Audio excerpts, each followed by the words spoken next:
Grabatzen ari garen unean gaueko 11:04 igaro diren honetan, Elordik eta Zabaletak Laso eta Iztuetaren aurka, Idia Zabalen jokatu duten Binakako txapelketa nagusiko Ligaiskako 12. jardunaldiko bigarren norgehiagokaren analisia egingo dugu. Favorito ziren Elordi eta Zabaleta, baina Lasok eta Iztuetak pronostikoak hautsi dituzte 22 eta 11 irabazi ostean. Gogoratuko dugu, batetik, Elordik eta Zabaleta joan den astean galdu egin zutela Markinan Artola eta Mari Ezkurrenaren aurka, aldiz, Lasok eta Iztuetak ere galdu egin zuten, kasu honetan Eibarko Astelena pilotalekuan Altuna hirugarrena eta Arangurenen aurka, beraz, aurreko jardunaldiari begira bibikoteak dinamika negatiboan iritsi dira, baina orokorrean sailkapenean oso postu privilegiatuetan daudela esan daiteke. Hasieratik inoi oso gutxitan ikusi izan dugun zerbait ikusi dugu eta hori Jose Javier Zabaleta galdu duen pilota kopurua izan da. Oso konfiantza gutxirekin sartu da partida hasieratik etxarrengoa. Benetan pilotak gozatzen zituen, baina ia guztiak bera joan zaizkio, eta horren ondorioz 12 eta 3 aurreratu dira Laso eta Iztueta, hau da, ez da izan Lasok edo Iztuetak sekulako erakustaldia eman dutela, Unai Lasok ere sekulako partida egin du, Martxelek ere, baina Jose Javier Zabaleta galdutako pilota kopuruarekin sekulako erraztasunak eman dizkiete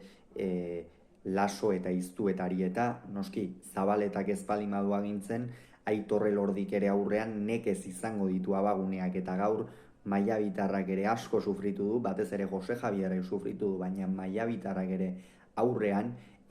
askotan ikusten genuen ez, jada ikusi duenean Jose Javier konfiantza gutxirekin zegoela eta boleaz oso behartuta sartu da, ia ez du abagunerik izan dituenetan ere ez ditu baliatu, eta behar bada gorrientzat ere espero ez zuten testu inguru bat izan da gaurkoa, eta benetan oso partida eskasa jokatu dute. Baina Unai Lasoren eta Martxel Iztuetaren jokoa ere aipatu behar dira. Unai Lasok partida oso ona egin du, batez ere sakearekin ikeragarri asmatu du, esango nuke aurkitu duela nolabaitean gaurkoan Jose Javierrek non zuen hankazuloa, hor azpitikan ateratzen zuen, ezker hormarekin jota, eta ikusten zuen gaur behar bada azpitik apur bat makurtu beharreko pilota horiek, eta Jose Javierri geixiago kostatzen zitzaizkiola, eta alaxe egin du,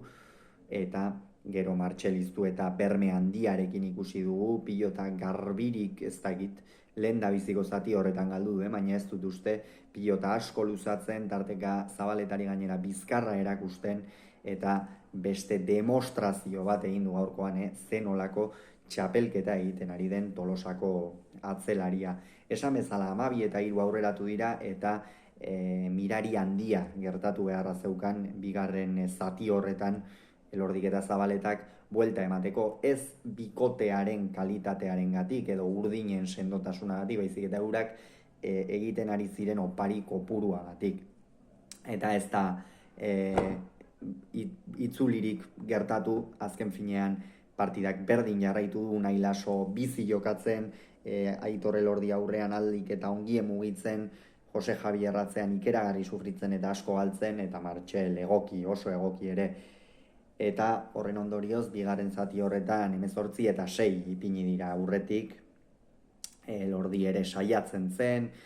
pilota aurrean zuenean, batez ere eskuinarekin, ormabikoarekin eta asko saiatu da Elordi, baina ez du bat ere eraginkortasunik izan, gero ere ezker gantxoak gurutzatzera joan beharrean Lasori oinetara jokatzen saiatu da, baina Lasok ere defentsa maila bikaina erakutsi du,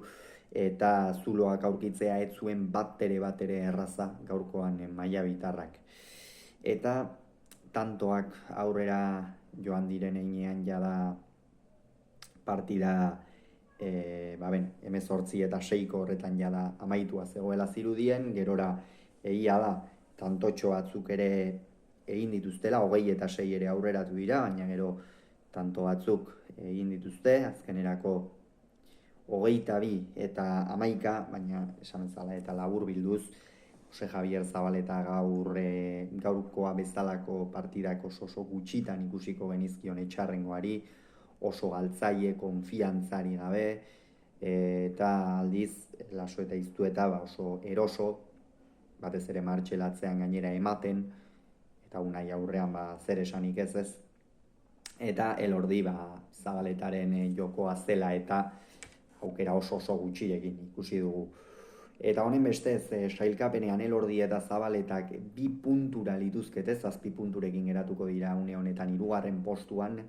10. garaipena eskuratu dute honen bestez Lasok eta Iztuetak, bai, ez 9. garaipena barkatu eskuratu dute, eta honen bestez Ezkurdia eta Errezusta liderrekin une honetan berdinduta dira, eta gainera tantoa beraxa irabazita daukate, eta jokatuko duten urrengo partidan deskalabro handirik ezean mintzat, tantoa beraxa ere irabazita izango lukete. Hauxe beraz esan beharrekoa, urrengoan gehiago izango duzue, eta non izan agur.